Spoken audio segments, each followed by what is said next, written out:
Hey you guys, today's video kicks off my boss breakdown series. I plan to go through all of the bosses from Kingdom Hearts 3. I want to break down all of the attacks of the bosses, but also show the different ways you can evade or block the attacks. I want to talk about the bosses themselves as well and share anything I find interesting about the fight or the general boss design. Let's get right into the first boss. If you didn't know already, from the title and thumbnail, we are breaking down the Darkside boss fight. Right off the bat, the cutscene introducing this boss mirrors the cutscene from Kingdom Hearts 1.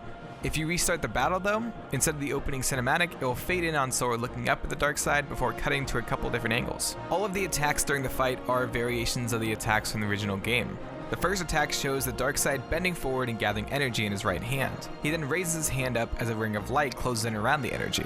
After it closes in around the energy, a red ring of light expands outwards before the Darkside smashes his hand into the ground. Anyways, the impact pushes out a shockwave and a pool of darkness spawns that will spawn a number of Shadow Heartless. The shockwave starts out red before fading into a purplish white light. If you are hit by this shockwave, there's a chance you'll be stunned and unable to move for a couple of seconds. You can actually guard against this charging part, though the hitbox is a little hard to guard against. I think in all of my testing, I successfully guarded this like twice. There are also a number of different ways to guard and evade this attack. You can guard this attack with the right timing. You can also air dash past the shockwave. You can dodge roll through the shockwave. Lastly, you can just jump over the shockwave, though you need the right timing since it has a pretty high hitbox. Also, if you are a certain distance away, you will actually not even get hurt by the shockwave. If you block the actual attack, you will stop the spawning of any Heartless. The pool of darkness will usually spawn 4 Heartless, but depending on how early you block the attack, you can stop the spawn early, resulting in only 1 Heartless being spawned, or even none. After the attack, the hand is open. You can attack that, though the head is also closer, and the Darkside will keep his head close to the ground after attacking. Going for the head will keep you out of the way of the Heartless spawned, so that's probably the best thing to do. It seems like after the first bar of health is depleted, the Darkside will stop using this attack. I could be wrong about this, but I don't think I ever saw the Darkside use this attack after I got his health down to 1 bar. The next attack is a kind of 2-part attack. The first part of the attack shows the Darkside plunging his hand into a giant pool of darkness. This pool has a small hint of red on the edges right when it's first spawned, though it soon fades to black. The same shockwave from the previous attack is pushed out. Since I already talked about how to dodge this, I won't cover it again. Darkness splashes out as the Darkside pulls an orb of darkness out of the pool and holds it just above the ground. For some reason, the mirror effect bugs when he is pulling the orb out of the ground. You can see the orb and hand appearing upside down before he actually pulls the orb out of the pool. Anyways, he grabs his wrist with his free hand, and it looks like he is charging up the orb, since after a couple of seconds, the orb will morph with the middle more defined. Dark wisps circle the orb, and electricity arcs around it as the Darkside lifts his hand up. During this whole section, you can take damage from the orb. You can also attack it, though your keyblade will bounce off of it. If you react fast enough, you can guard against the orb as it comes closer. Anyways, the Darkside raises the orb up into the air and releases it. A ring pushes out from around the orb, and a ray shoots upwards. It looks like the tendrils of darkness are still there, so I wonder if this ray shooting upwards is the orange energy in the middle of the orb. This ray shoots upwards before separating into 8 separate rays. These shoot outwards before disappearing. You can see dark rifts appearing before the rays disappear. These spawn mini orbs of darkness that rain down from the sky. These have a dark circle on the outside with a pink ring in the middle. A pinkish light can also be seen from the center of the orb. When they touch the ground, a mini pool is spawned with a red light on the outside. You actually can't take damage from this pool that is spawned. It seems like the orbs spawn directly above you, so if you keep moving, you should be able to evade them pretty easily.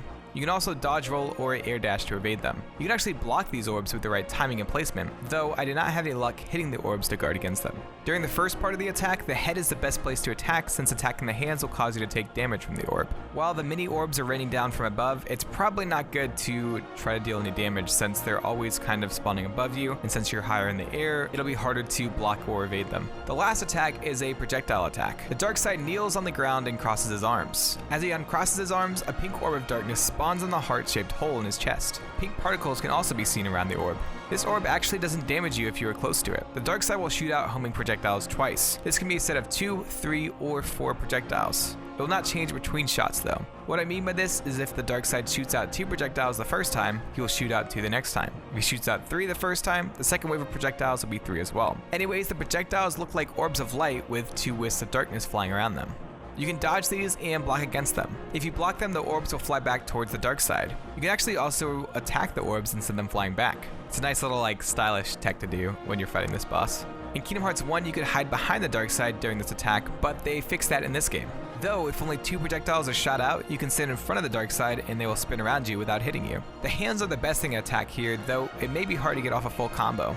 It's best to attack 3 times and dodge or block the incoming projectiles. And that is it for the attacks. I do want to point out a couple of things about the battle that I noticed. If you are behind the Darkside, it will slowly turn around to face you.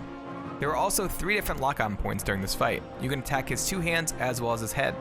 In previous games, you would deal more damage attacking the head, though I can't really tell if that happens as well in this game. It could be because this game focuses more on air combat, so it's easier to get into the air and attack in the air. They probably decided to nix the double damage to the head since it's much easier to get up there now. Now I want to talk about the setting as well as the design for this boss fight. We dove to the heart during the opening of the game and crossed over into the final world. Chirithy talks about this towards the end of the game, but it's pretty cool to see this actual transition from the dream world to the final world. It's also interesting that Heartless can appear in the final world.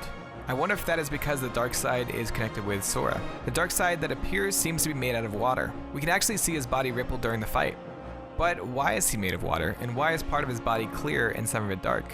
Could this be some kind of symbolism that Sora's darkness is becoming light, or at least becoming clear to Sora? Maybe the light and dark colors of the water show that Sora has found inner peace, like a yin and yang sort of thing, with light and darkness. Some people think that this whole section takes place during the end sections of the game, so maybe this represents him fighting his inner demons that have finally become clear. He was so scared of fighting alone and felt like he needed his friends. When he returns from the final world, he is confident and jumps towards the enemy alone. That one could be kind of a stretch though.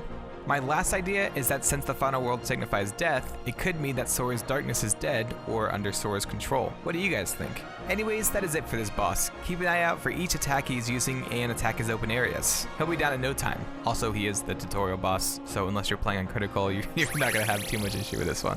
I am pretty active on Twitch, YouTube, Discord, and Twitter, so be sure to follow the links in the description below to stay connected. If you like this, click the cards on screen to watch some of my other breakdown series, such as breakdowns on form changes or dry forms. Subscribe or share this, and I will see you in the next video.